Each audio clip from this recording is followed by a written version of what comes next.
What's up everyone? In this tutorial, we'll be showing you how to trade on Pocket Option. If you have an account already, you can switch to the login option, or if you're a beginner, you can use or sign up with Google.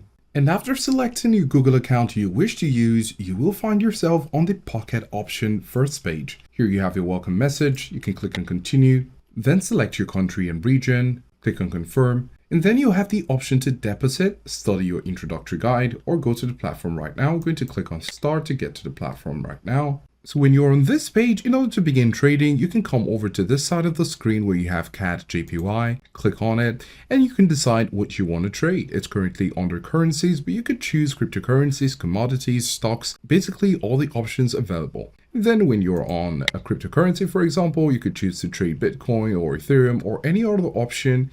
Click on it, and then it's selected. This is a chart for you to see how it's going. You could choose to display the desired scale from 3 minutes to 30 minutes to 1 hour or 4 hours. We're going to choose 4 hours.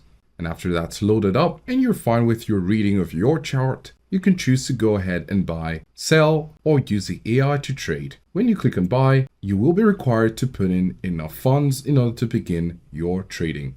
Alternatively, you can continue on the demo option to try it out and see how it works. Over here, you can explore signals, social trading, express trades, and tournaments, and other options and features that are available here on Pocket Option. You can come over to finance in order to deposit some funds, make a withdrawal, and check other features. So these are the options you have if you'd like to trade on Pocket Option.